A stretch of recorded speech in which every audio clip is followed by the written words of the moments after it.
Hello everyone, I am Saurabh Pandey and welcome back to my YouTube channel. ये आपका lecture third है electrostatics का।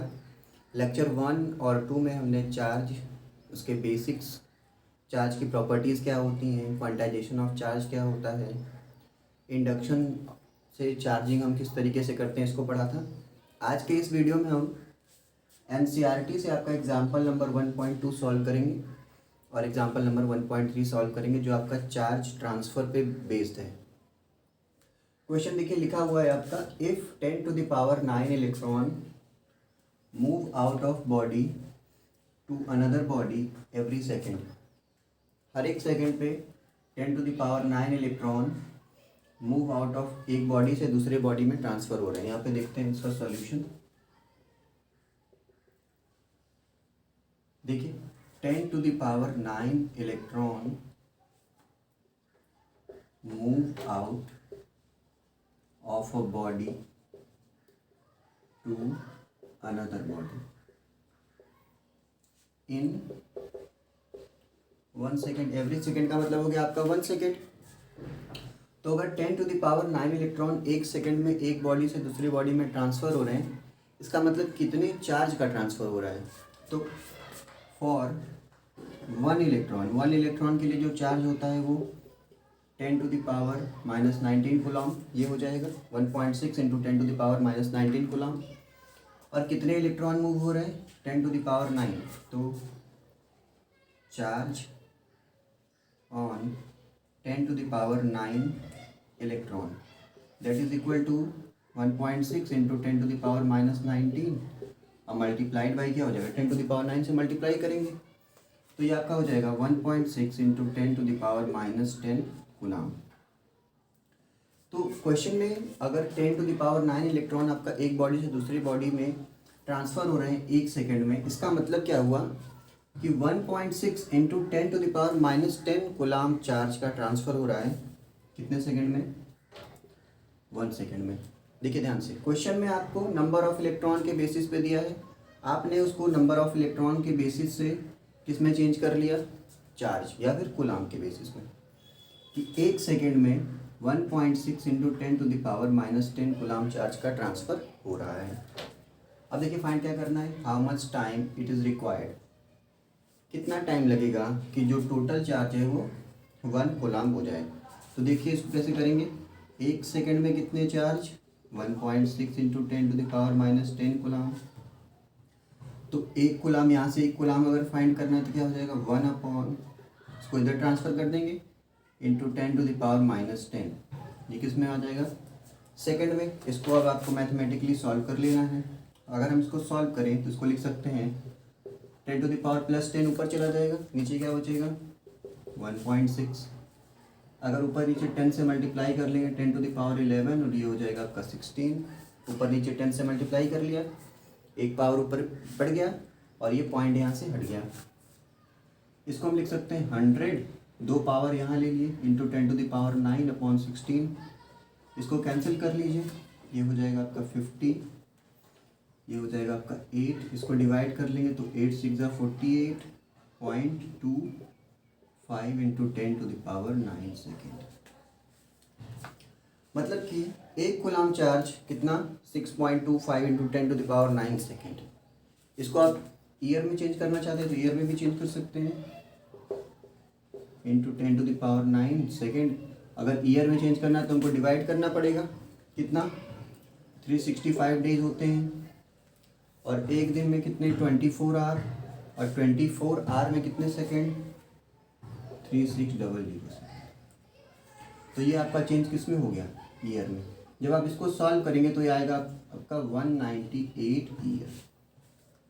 तो अप्रॉक्सीमेटली 200 ईयर्स लग जाएंगे आपको एक कूलम चार्ज को 1 बॉडी से दूसरे बॉडी में ट्रांसफ़र करने के लिए, अगर 10⁹ इलेक्ट्रॉन पर सेकेंड ट्रांसफ़र हो रहा है तो।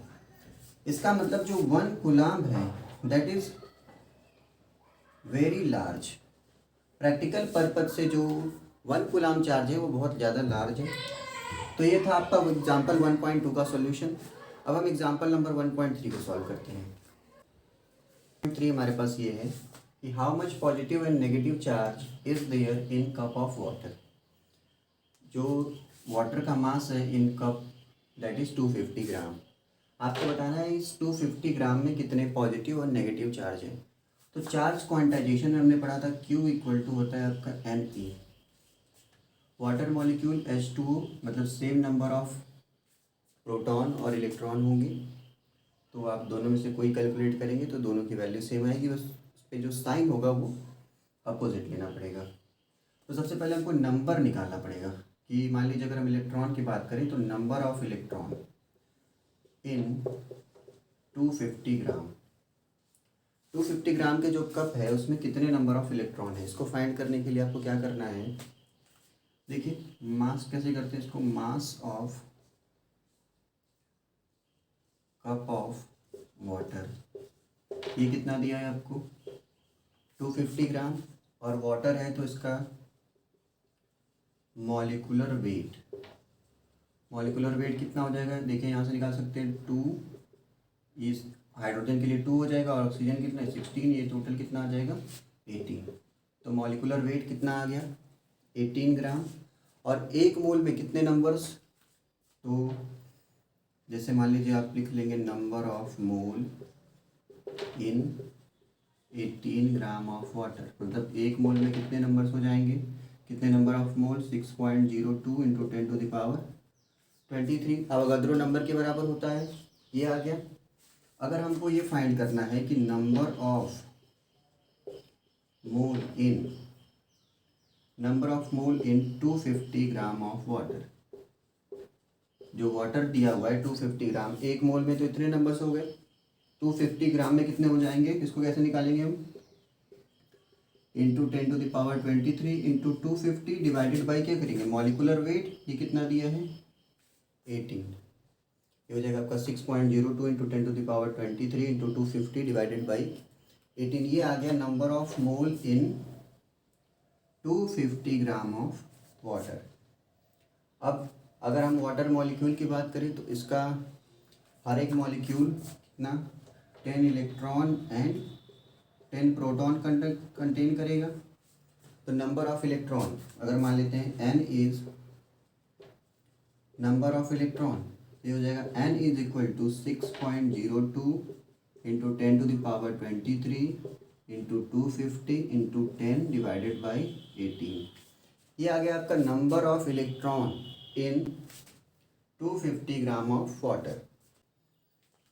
जब इसको आप सॉल्व करेंगे तो जो नंबर आएगा वो आपका 8.3 इंटू 10 टू द पावर 25, ये आ गया नंबर ऑफ इलेक्ट्रॉन। अब हम चार्ज क्वांटाइजेशन का फार्मूला लगा सकते हैं, क्या फार्मूला लगाएंगे, Q that is equal to Ne, n का मतलब हो गया 8.3 into 10 to the power 25, coulomb हो जाएगा 1.6 into 10 to the power -19 coulomb. इसको सॉल्व करेंगे तो आपका आ जाएगा 1.3 into 10 to the power 7 coulomb.